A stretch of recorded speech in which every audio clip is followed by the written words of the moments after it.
Good afternoon and welcome to Have a Chat. I'm Audrey Lynch with my lovely co-host Judy. Thank you for tuning in to Have a Chat. Welcome on this beautiful Monday. Yes, the sun is shining. The air is cool and crisp, but it's a beautiful, beautiful day out. Perfect fall day. Yes, it is, definitely. We have got a really, really great show lined up for you today. You're not going to want to miss this. Two lovely ladies we have for guests to talk about something very, very important.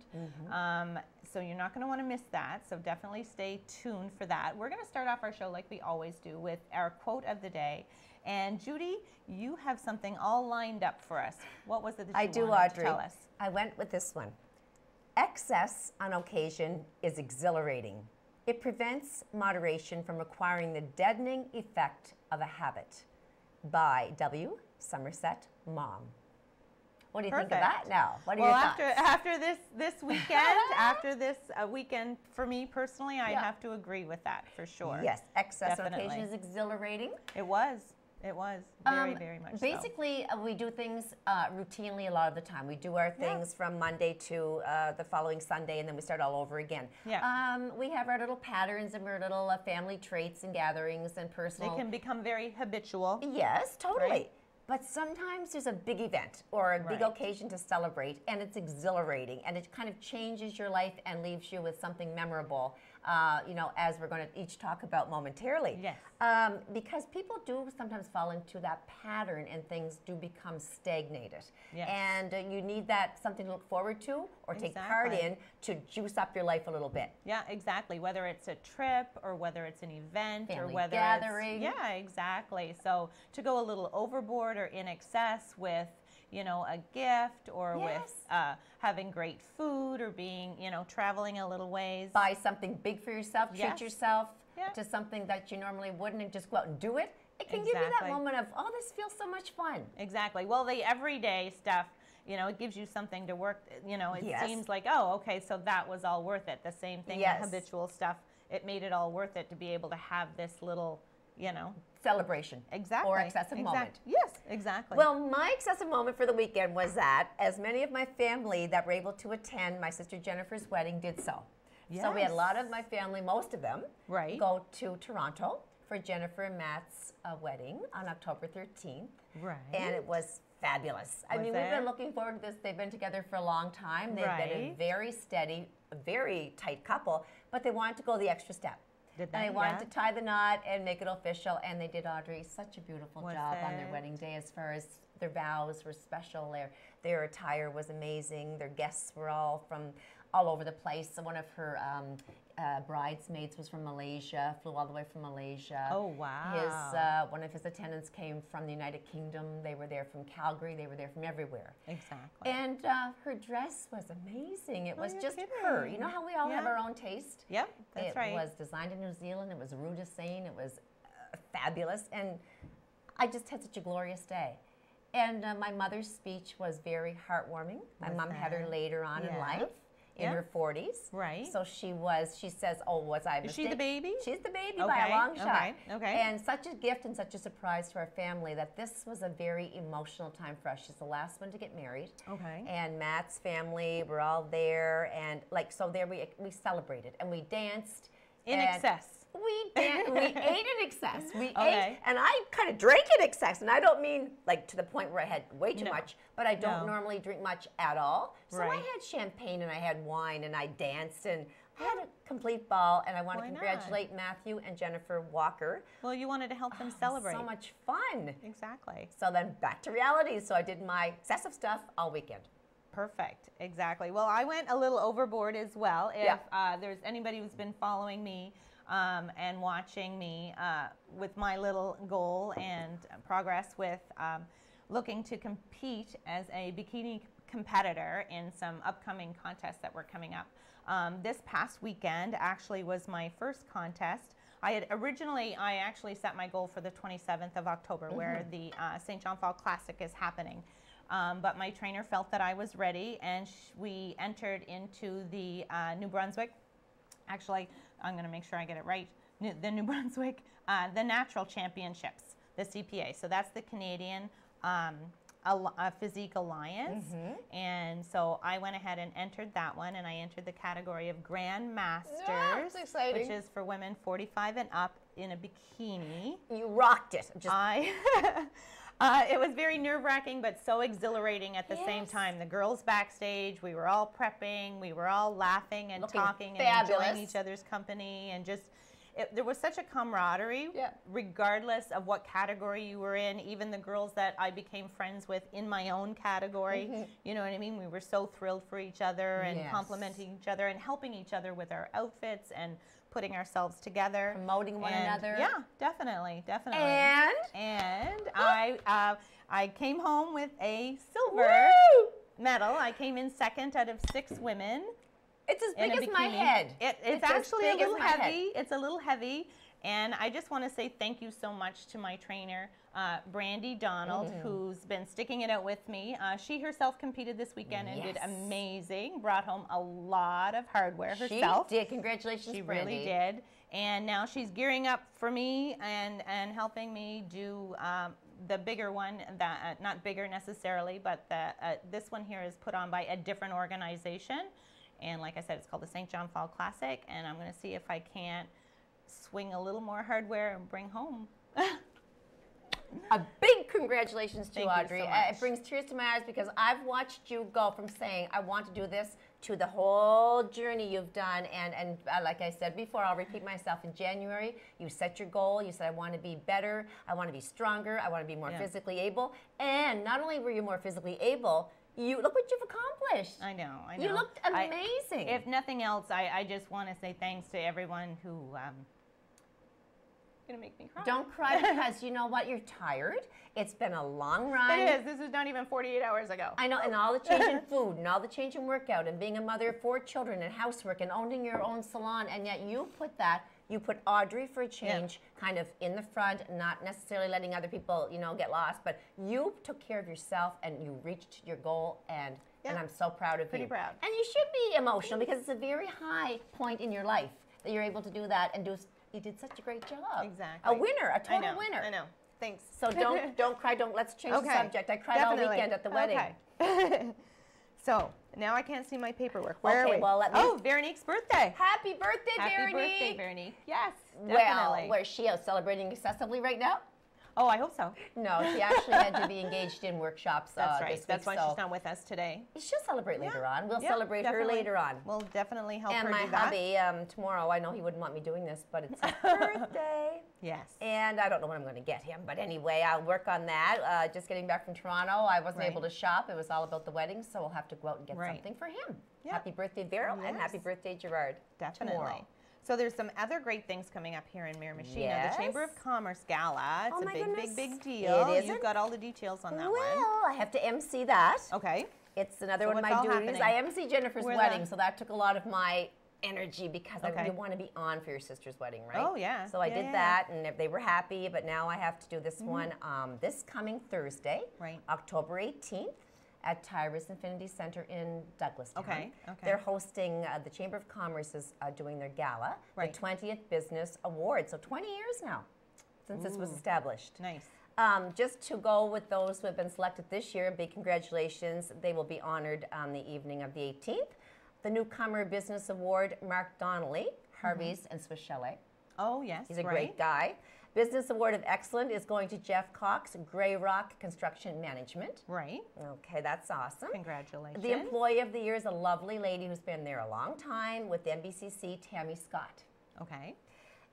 Jerry Cormier Memorial Award is going to none other than Jim Gertrude.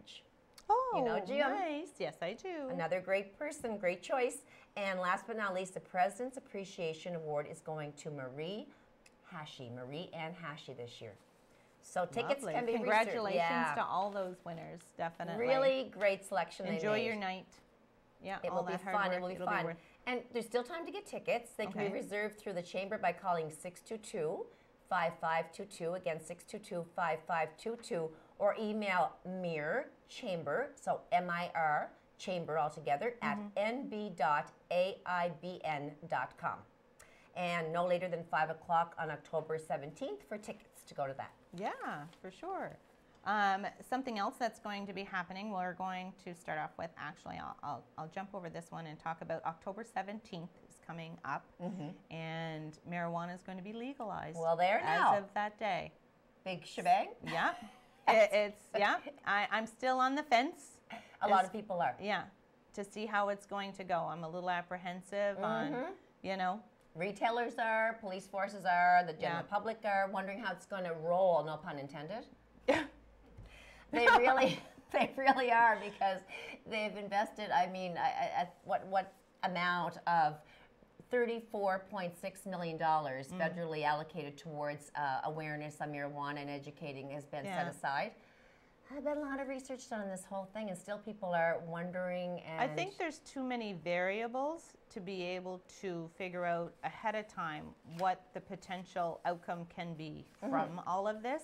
I know, I'm trying to think if it was on the radio or where I was listening, just within the last 24 hours, it had to be in the car on a radio station, and they were talking about that one particular person, or their study show that when it comes to exercise, that smoking a little pot before you work out, it can be beneficial. And I was just like, but must be under supervision or something. And I was just like, wow. I can't even imagine. So on the 17th, you're as long as you're 19 years old, you can grow, you can possess. See, now that's where I'm, it's one thing to, like the liquor store, you must be 19 and there's alcohol there. I still can't, have a moonshine place going on in my backyard kind of thing. Only 4 plants per household, Audrey. That's all we're allowed. So when it comes to this, I have a bigger problem with allowing people, and I get that, and I believe that there is definitely scientific proof that it medically necessary and can be very, very, very beneficial. But allowing people to have that access right there at home, and I think it's a recipe for a lot of stuff. The end of the criminal prohibition of marijuana. It's going to be a historic moment, right? Yeah, it will be. And also, another issue is the drug recognition experts. We have 883 trained experts for the oral fluid tests right now in Canada. And to me, that's way too low, but it's a lot higher than it's at least a good thing that we have that many. But in 5 years' time, they're hoping for 1,500 experts to be trained for the drug recognition test, to be given to see if there's THC when they're stopped and pulled over. This has to do with vehicle. When they're maybe suspecting that they're driving under the influence of drugs. So there is a test that can be administered at this point. There is. Okay, I didn't know that was. Yes, we had Officer Goodfellow on their show one time, local drug expert recognition and expert, and he gave an overview. I don't think you were there at that point on the show. He's very well trained, and we have other members, at least 1 or 2 trained in this area, so we're doing good. But the goal is to have 1,500 in Canada over the next 5 years. That's just and we're at 883 right now. I think it's going to be like, until things settle, how it's all going to go. Yeah, it's going to be very bumpy. People have been smoking pot for years. I mean, this is nothing new. It's just going to change a lot of things, like you said, as far as accessibility and driving. Okay. We'll see how that's all going to roll. So now over the weekend, you saw, not this past weekend, but you did get a chance to get out to the movies. Usually that's me, but I haven't had time for that in a while. I've had to go. It was on my priority list. But this is a movie I want to see, so don't spoil it for me. I will say nothing about it except that you have to go to see A Star is Born. Yes. It was fabulous. Was it? I have great appreciation for Stephanie Germanotta, is her real name, Lady Gaga. Yes. Because of first of all, she's a raw talent, but most of all, she suffers physically and mentally. And I think the movie was so emotional for me, knowing how she came through it so beautifully and how she was so outstanding, given the fact that she suffers mental illness. She suffers daily basis mentally with depression and anxiety, and she has severe debilitating pain due to fibromyalgia. There are days that she has to just lay in her bed and have her body massaged while she cries. Right. She's 32 years old, and she was bullied in high school, and she thought, I want to be a star. I really want to do something with my life, and her story and how it's unfolded, and to where she's gotten today to be such first of all, an amazing voice, right. Cutting album after album and selling millions of songs worldwide. She's now a strong actor in the movie A Star Is Born, along with Bradley Cooper. Yeah, it's definitely a movie I want to see. Now, did you see the original? I did. You did. Now, I'm under the impression that they're two different stories, though. There was actually another one in the 30s or 40s. Was there? The one I saw was in the 70s, featuring Chris Christopherson and Barbra Streisand. Barbra Streisand. Now, that's the one that I remember. Yeah, that was beautiful. Was it? Yes. And that's the one it's been a while since I've seen it, but someone was telling me this storyline is different. It is different, which is great, and it's original music that they chose and wrote. Is it? Bradley Cooper did a stellar job. Lady Gaga told him that if he wanted her to be in his movie, which he chose her to be, he selected her personally. She said, it's going to be live. It's not going to be lip syncing. We're not going to do this and you just mocking the words. You're going to learn how to sing. He had to take a year and a half with voice lessons to try to cut it, and he did. He did an excellent job in the movie. Oh, wow. You're going to love it. Oh, for goodness sakes. That is a movie that I've been looking forward to wanting to see for sure. A lot of people on Facebook are chit-chatting about it, that they've seen it, that they've loved it. So I'm really, really looking forward to being able to take the time, a little bit of time to be able to get out and see it. Well, there's some true life stuff in that too, right? Because Bradley Cooper also, in his personal life, started out, with just a mediocre acting career. He did a business degree. He is educated. I think it was actually his degree was in English, and then he went on to pursue bigger and better things, but he went through personal issues himself as far as addiction went and other things that he can sort of relate to in this movie. So it's all tied together with some true stuff. So now in you the were background. saying this is his movie. If he wanted Lady Gaga, is this something that he produced? He produced it. Oh, wow. Yeah, he's in it as well. He's a beautiful man. Yeah. He looked really good. He kind of channeled Chris Christopherson a bit because his voice is not normally that deep. Right. And Chris Christopherson had that raspy, rugged, like rough guy. And he depicted him quite well, but he was his own guy. Exactly. Okay, well, we are going to take a short break, and we'll be up with our next couple of guests that'll be joining us. So don't go away. We'll be back with more Have a Chat after the break.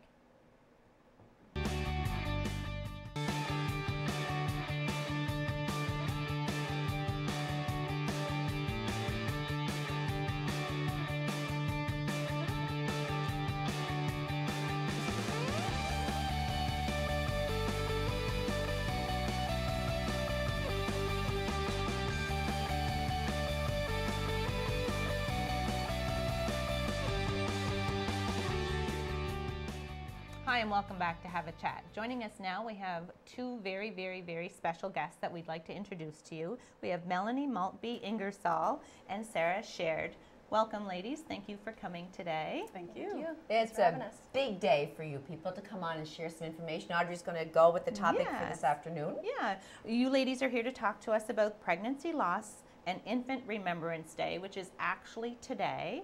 And first off, though, we would like our viewers to get to know a little bit about you. If you could let us know about who you are. Sure. We'll start off with you, Melanie. Okay.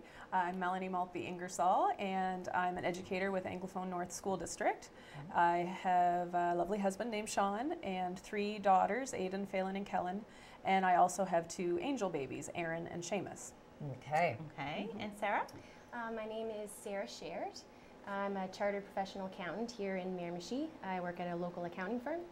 I'm married to my husband, Lucas. We've been married for about 4 years, and we have a lovely little dog named Baxter. Baxter. And I have 2 angel babies.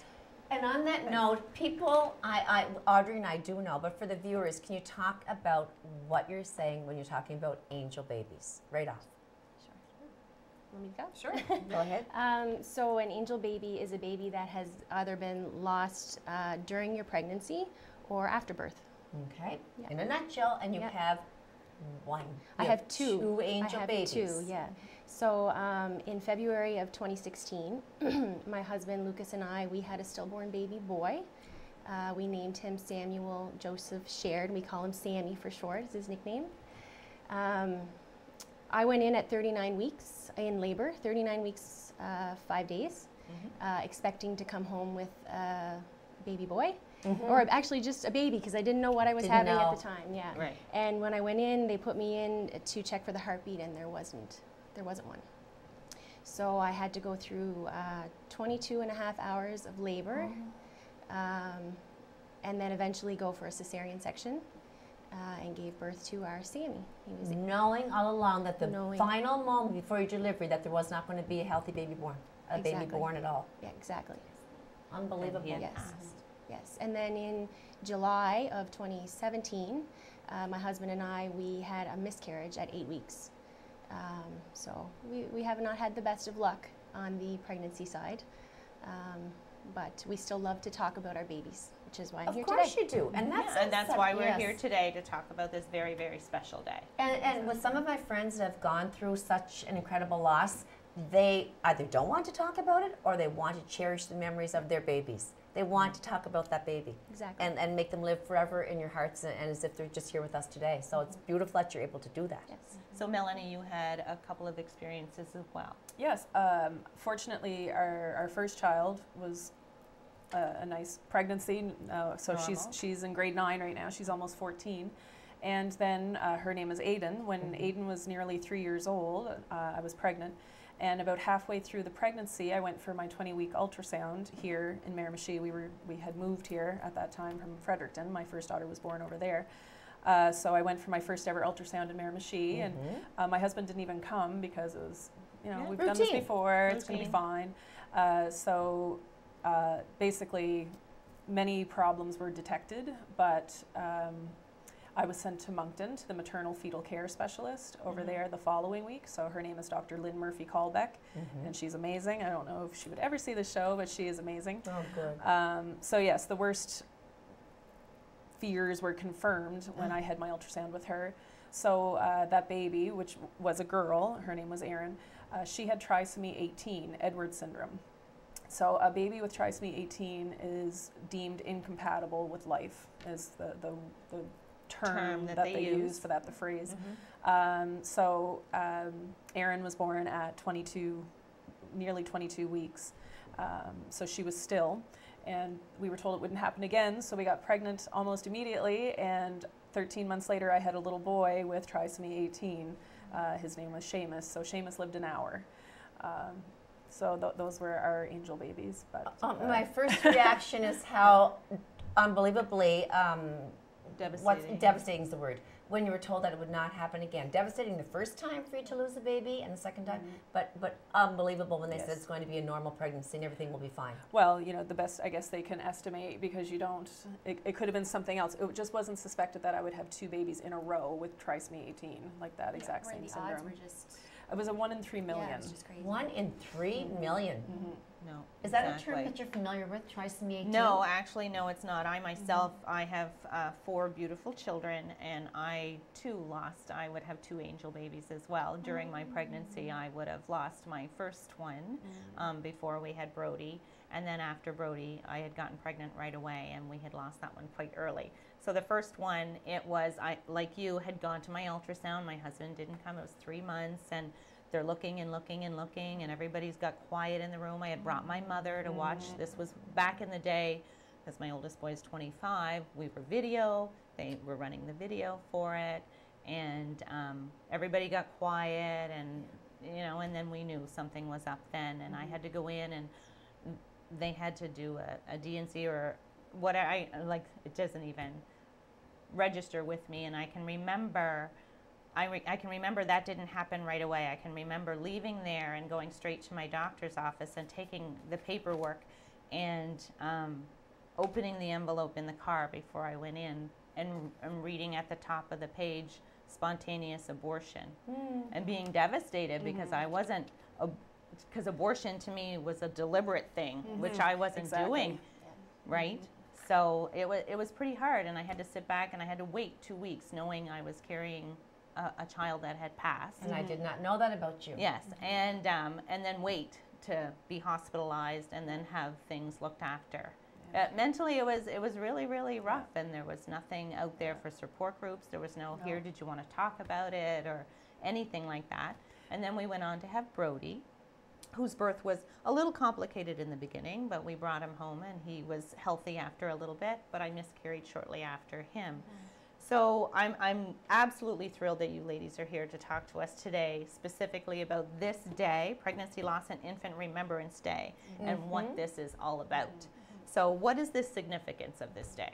Well, exactly what you're just saying right here. You're saying, I didn't even know this about you. Yeah.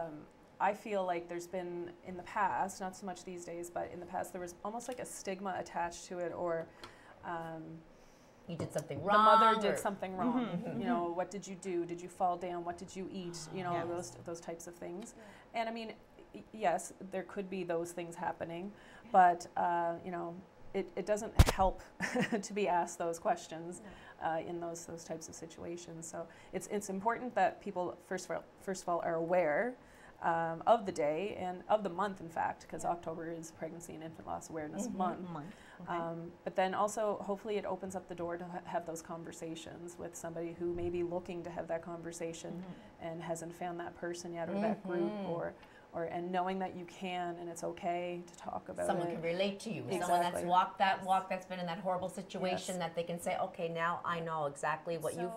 Healing to talk to other people about your story. Yes. Melanie and I had never met before we came to this show. Like before we were preparing for this show, we talked for an hour and a half on the phone the first night and 3 hours the next night. Imagine. Yeah. The bond. Yeah. No. And the one beautiful thing, if I can just jump into a positive, because we like to throw in the positives with all these sad things, is that you all have amazing partners. Yes. Right? Yeah. And that would be so key going through something like that, because like I didn't go through that. So my husband was my rock during my pregnancy, and to deliver a healthy baby, it all came out beautiful. But if it had not have, I would have wanted that same person, my husband, to be there to help me through it and to be my lean on, because I would need him.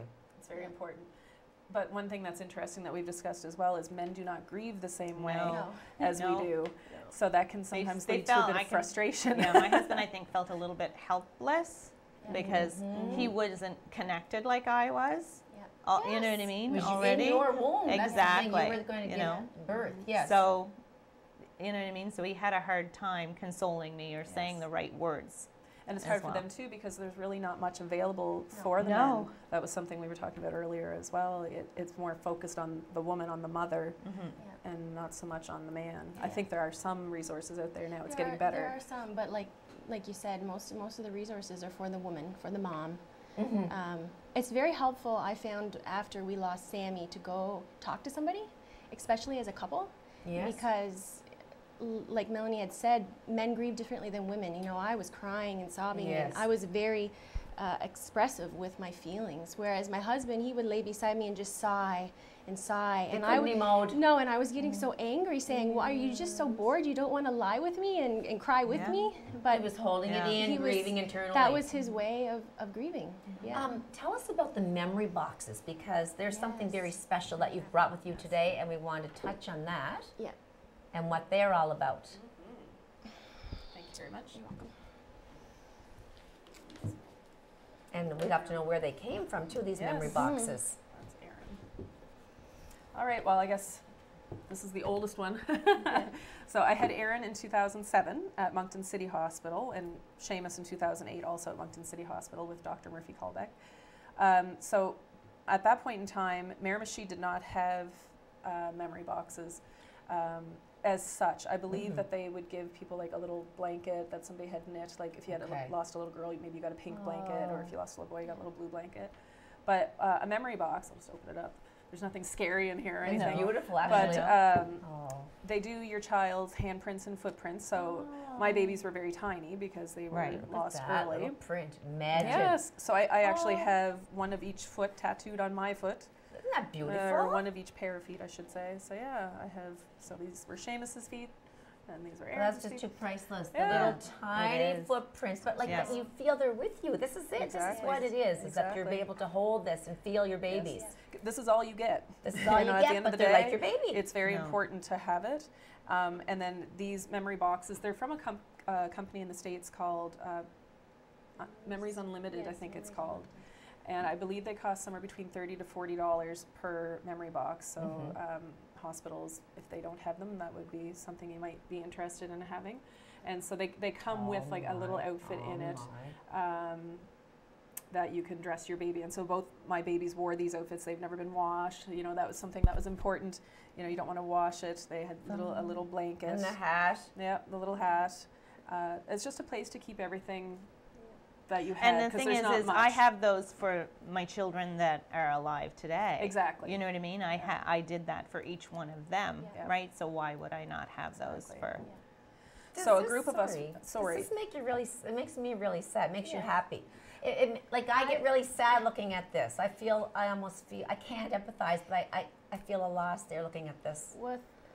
With me, maybe not so much with Melanie because she has living children, but with me, I love to talk about my Sammy because I don't get the opportunity to talk about him very often. Right. So this doesn't make me sad. It makes me fulfilled. Yes, exactly. It's a wonderful thing that to have that comfort. Yeah, yeah. Mine is a little bit. Mine's from the Miramichi Hospital. Okay. Right. It's a little bit different, and my clothing isn't quite as small. Oh, No. not big actually. This is what he came home in, and I'm the same. I never washed mine either. I wouldn't. The Miramichi Hospital provided, these were all handmade and provided to the hospital. And also my footprints, you'll see they're not in here because they didn't fit. I have them in my baby book, but they're quite a bit bigger. Yeah, I can get them out here. You're going to cherish this for the rest of your lives. These are amazing. Yes. And one thing I'm so because happy your to child see was Sarah with hers because they were not in Miramichi. I had friends losing babies at the same time as I did in 2007, 2008 here in Miramichi. Yeah. And I was coming home with my memory boxes and they didn't have any. So this was an initiative that the hospital has taken on since 2000. Because your baby was full term, Yes. correct? Full term. Yes. Yeah. So they 8 pounds 2 ounces. And all along there was no inclination Yeah, of I never anything. mentioned there was nothing throughout my whole pregnancy, and when I went in, there was no indication. Like I went in with labor pains, expecting to come home with a baby, and there just was no heartbeat. We sent him for an autopsy to see if we could figure out what was wrong. Nothing ever came back on that, so we have no answers as to why this happened. Yeah. It's a pretty. You were letting us hold your teddy bear, Yes. and please bring that on set to show everybody and explain about this beautiful teddy bear. This is something I found online on Facebook. It's an organization called Molly Bears. They're based in the States. It's a nonprofit organization. A woman similar to me had a stillborn baby, and she started it. Her daughter's name was Molly, hence the name Molly Bears. So there are volunteers all over the United States that hand make these bears, and they've all experienced losses themselves. There's something special about these bears, Something very special, very comforting, is the bears are made to weigh what your child weighed. So my bear weighs 8 pounds 2 ounces. That's a big baby. Yes. It is a big, healthy, you would expect to be healthy baby. My firstborn, or one of my girls, was 8'8". Yeah. And this was so comforting, you know, when it came in the mail and you could pick it up and he just feels like a little baby. And I pat his bum and it's just comfort. It's such a comfort, And it says, Sarah, you are so precious to me. Sweet as can be, Sammy of mine. Sweet as can be, Sammy of mine. Yeah. So it's based on the Dumbo song, Baby of Mine. Yes. Right. I practiced so that. you can have that inscribed. Yeah, you can so have anything inscribed. You can custom make them. I asked for it to be blue because we didn't know what we were having. No. So I knew he was a boy. I wanted this to be blue because everything else was green and yellow. Right. Yes. Right. Yeah. And Dumbo was important, but you know they come with hats on them. They come with everything. Yeah. So I've never been through this. So how long? Well, first of all, Melanie, you had a little girl at the time that this happened to you. Yes. So you had to focus on that child along with your husband and give her the attention that's required for a mother to give. So it's different for you and Sarah each, right? But you were both working at the time, or you were both working on the time. That's something important to touch on too. One thing I didn't know, I was just going to take sick leave when I lost the first baby. You know, these are things that you don't hear about. You don't talk about losing a baby with people usually. You talk about what maternity leave is going to be like after you have a baby. Right. So I had called the New Brunswick Teachers Association to cancel my maternity leave. The paperwork had already been done. Everything was ready to go. And I don't really remember the initial conversation. And it's funny because your brain is doing all sorts of weird things. And it probably wasn't the right time to be making that phone call, but I did. But once we hung up the phone, it wasn't too long, my phone rang back again, and a kind woman explained to me that I was still entitled to maternity leave benefits for 15 weeks. Okay. So something important to know. That's Otherwise, good I to would have know. just taken a couple of sick days and gone straight back to work, even though physically you're going through everything that a mother goes through when you give birth. your milk comes in. That's just it. All of that exactly. stuff. There's a lot of physical things that go Yeah. along with that. Well, we're going to take a short break, and we're going to come back and chat more with you ladies about a little bit more other things that are going on with this particular event and stuff like that, and the subject matter. So don't go away. We'll be back with more Have a Chat after the break.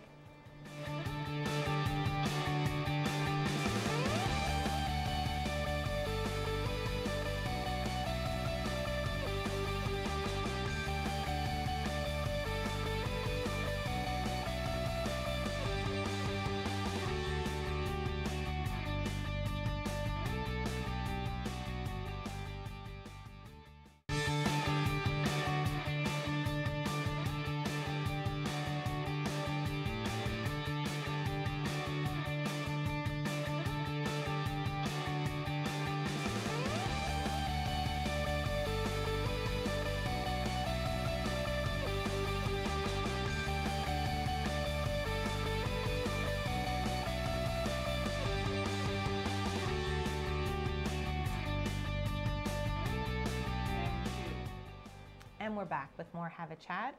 Still with us, our guests, Melanie and Sarah. We've been chatting with them a little bit about pregnancy loss and Infant Remembrance Day, which is today, and also the month of October. Actually, they celebrate the pregnancy loss and infant. That's Awareness Month. Awareness Month, exactly. That's just it. So for anyone who's been listening, our next question then would be to follow right through with Melanie, who had a 3-year-old at the time of the loss of your first baby after Aiden. How do you tell a 3-year-old that's so excited, because they're so smart at that age and aware that you're not going to be bringing home that baby brother or sister? Yes, yeah. It was definitely one of the first questions I asked at the hospital in Moncton. In Moncton, you are assigned a social worker, and specifically a maternity social worker. There is a social worker in Miramichi. They will come visit you. I don't know if you got a visit or not. We had a visit at the hospital, Yes. and then contact for mental health, or Exactly. Yeah. The great thing in Moncton is this lady, her name was Catherine Dean. I think Catherine knows this is happening today too. She's still there, and she is specifically for maternity patients, so it's a very targeted social worker, yes. Exactly. And one of my first questions to her was, how do I explain this to my 3-year-old? And she had said, honestly, but briefly, you wait for them to ask you the question, but then you answer truthfully. And so that was what we did. And the very first day, the first morning that I was home, Aiden would ask me every day, how's your baby today, Mom? Oh. And so finally I had to say that particular morning, I said, Mommy doesn't have a baby in her belly anymore, because she would always pat me on the belly. So then that leads to some interesting conversation. Sure, it would change at the that whole point. picture. I did make a bit of a mistake, I guess you could say, because I told her the baby was in heaven, and when she wanted to know where heaven was, I said it was way up in the sky. So she said, well, we've got to get on an airplane, we got to go get our baby. That's precious. So I learned that you say heaven is a place in your heart. Yes. That you can visit any time and whatnot. Because she became obsessed with airplanes for a little while, and rockets and whatever it would take to get up into the sky. There.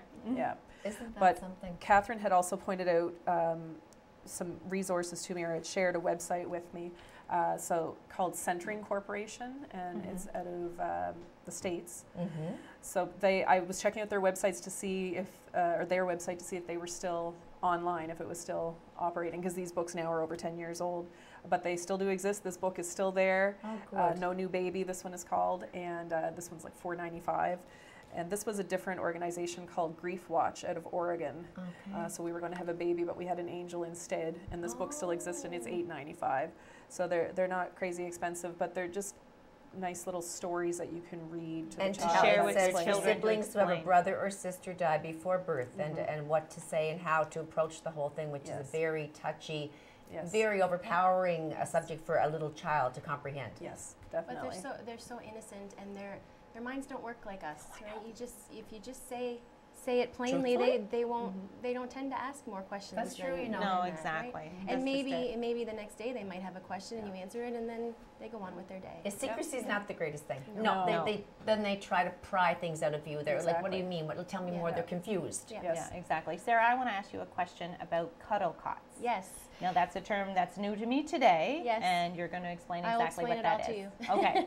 Okay. My husband and I, after we lost Sammy, we were looking for a way to cope and heal. And we really wanted to give back to other parents, other bereaved parents that would go through what we went through.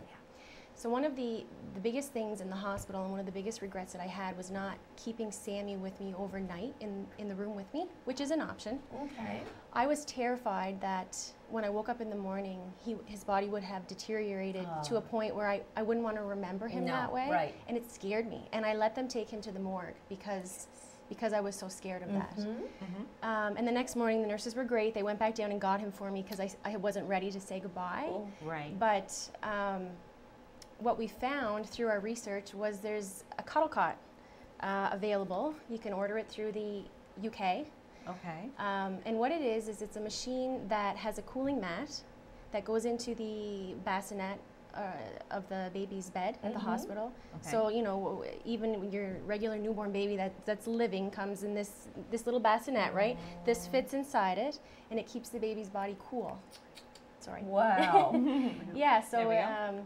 That's you and Lucas. that's me and my husband Luke. Yeah, that's when we donated it to the Miramichi Hospital. So we raised money, just around $4,000. Wow. Yeah, they're not cheap. Yeah. Right. To donate this to our hospital in Miramichi. Good for you, Yeah. too. And what it does is it allows the baby to stay in the room with the parents for days. I even seen online a week. Not being able to bring your baby home is awful, but being able to have more time with your child is so important in the grieving process, and that's what this gives parents. And just for the lack of understanding, it keeps the infant cool, the body cool, So that it doesn't deteriorate. Yeah, Is that what it kind of is? looks like a heating pad. Preserves Okay. the baby. And it wraps preserves, around them. okay. Yeah, and it preserves them. Yes. Keeps Okay. them cool, so they don't have to go down to the morgue. Right away. Yeah. I know what you're saying. Yeah. It's that time spent that's so valuable, Oh, and it's letting so go is so important. horrible. But I don't know. I think, oh my goodness, I don't know. The more I kept the baby with me, the worse it would be for me to let go. So I don't know. It's a torturous thing. It is. It is. But back in comparison, Yes, back in the day. so nearly 50 years ago, I know a woman who gave birth to a stillborn, full-term child, who has shared their story with me in detail. They were not allowed to hold the child. They were not aware that the child was going to be stillborn, a boy as well, a big boy, nearly 10 pounds. They were given a glimpse of the child, the mother, just a brief glimpse. The father was not there. The father was at work. So, you know, not allowed to hold that baby, not allowed to really explore, look, see what happened. It was just your baby's dead. Like it and never that's existed. it. Yep. This child Yep. never existed. Exactly. After you go through all of that, planning and carrying and hoping and You know, delivering. nursery's ready. The child's basically taken from you. Yes, yeah, just wheeled by with a little glance, like pause for a few seconds so you can look at him, and then he's gone. You know, definitely no cuddle cot, nobody, Memory no social box. worker, no memory box, No. nothing. So that was 1970 that had occurred. That woman was also put in a ward with 3 other women whose children were alive And had successful births. had successful births, and every time those children were brought to the 3 other mothers to be fed, they were all bottle fed. The other lady was made to leave the room and go for a walk, was not allowed to be in the room while the mothers were feeding their babies. And so apparently there wasn't much else to do except go to the nursery and look at the other babies that were in the nursery. So that's how this person was treated here in Miramichi in 1970. So then fast forward now, you know, nearly 50 years later, 2006, Miramichi did not have memory boxes or cuddle cots, or you would be allowed to hold your baby. I know of one instance where the mother would have liked to have taken pictures of their child, but they were told the pictures would not turn out, so they weren't allowed to take pictures of their baby. Wow. So that's not very long ago. But now come to 2018, and we have memory boxes. We have a cuddle cot. Fredericton doesn't even have a cuddle cot. Sarah is working on raising money to purchase one for Fredericton. Oh, wow. We have come leaps and bounds, and the nurses here in Miramichi receive sensitivity training during their orientation with regards to pregnancy and infant loss. For that. So important to be well, you know, practiced in that and what to do with it. I mean, they're human beings too, and 9 times out of 10 they may have had a baby or they may have lost a baby. So they're women who have perhaps, like I said, been either one or the other. And they'll share their stories with you. You know, they'll sit right down with you. My experience at the Miramichi Hospital with the nursing staff was wonderful. Good. They were wonderful. Good. There are women there that I will never ever forget because they were so wonderful to me. Yeah.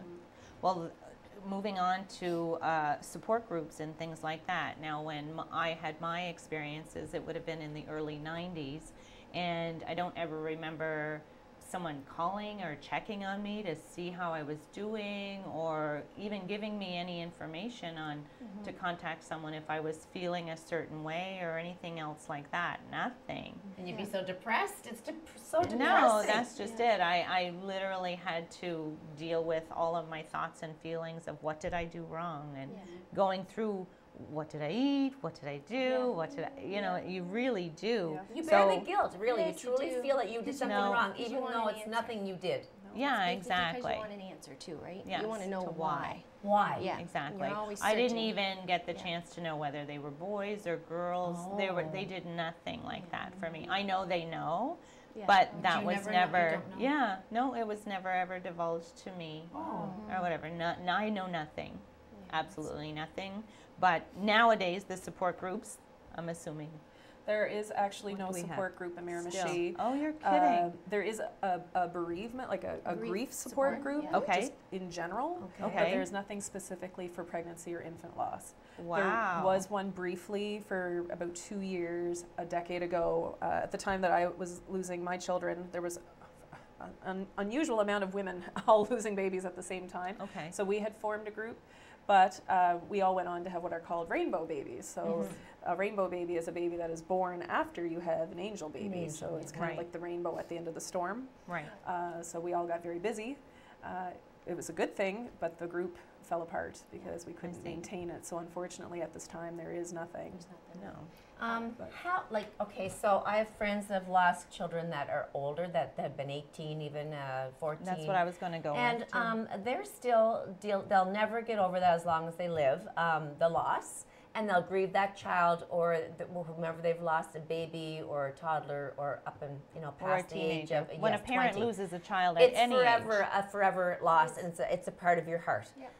How long did it physically take you to cope with the loss as far as the raw grievance went? Like the raw pain of being in bed crying and feeling tortured and lost, like before you could actually get back to what you would call normal functioning? How many months? How many, whatever, how long before you could even get out in public again and feel like a human person that could move on? For me, going out in public was terrifying. I went back to work after my 3-month maternity leave because I felt I was ready.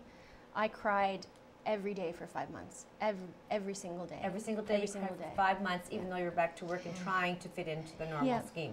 Yeah, and the pain never goes away, the loss never goes away, but the time it takes to recuperate from those sobbing sessions are longer and more, you know, they don't take as long now. I don't cry as often. Right. And when I do cry, it still feels just like yesterday, but it maybe only will last for 10 minutes or 15 minutes. Then I can go on Your with my recovery day. from it is quicker. And Yes. something would trigger that, either the birthday or there's a so baby many that's named triggers. after your another Samuel is being born, or another joyful experience that you say, Commercial, Yes. diaper aisle, and Exactly. shoppers, Yes. you know, anything. You don't know when it's going to happen. Never, No. never. For I would you. think, Melanie, with a 3-year-old at I home, know. you probably didn't have a whole lot of time. She would have been pretty busy. Yes, Keep you exactly. busy. So I've said to Sarah and I've said to other mothers who didn't have that other child at home, I don't know how I would have gotten through it without her. Exactly. You know, without my family, without my friends and my husband, but especially her, because they take so much time and yes. energy. So you're occupied. Your Yes. brain is occupied. You're busy.